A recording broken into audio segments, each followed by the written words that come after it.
yeta lulut ganwari chiga loina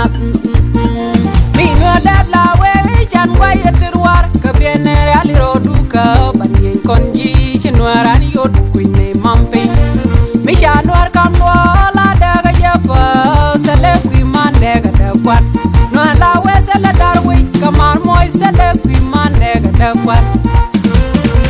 ring I keje we mon a mekelio chanye der we mon dia tala dur mekan ko doin pin kon gana netina chanye moy nga jala ta ko malin ni ngai kan ko der me moy na dwan perem dare ngita danwa kor kana rain manne ke jen piana na yang kai na tum la ne nyor beda der me moy na dwan perem dare ngita danwa ro kana pusala ne dwal jen piana na yang na la ne nyor beda der me moy na dwan perem dare ngita danwa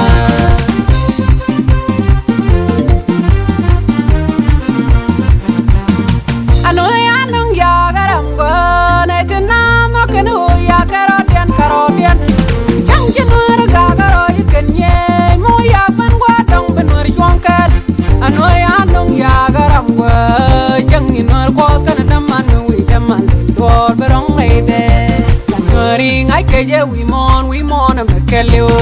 chanye der we mon dia tala dor mekan ko doin pin kon gana netina chanye moy nga jala ta ko malin ni ngai kan ko der me moy na dwan perem dare ngita danwa kor kana right man ne ke jen piana ne yang kai na tum la ne nyor beda der me moy na dwan perem dare ngita danwa ro kana pusala ne dwal jen piana ne yang jel na deri la ne nyor beda der me moy na dwan perem dare ngita danwa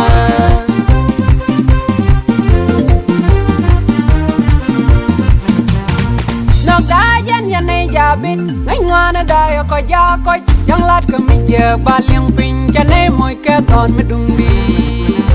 do ada wana ngai ken ko la wa e ganwari apos kam ke lokus ka wa miran lil dori ati kamal chendu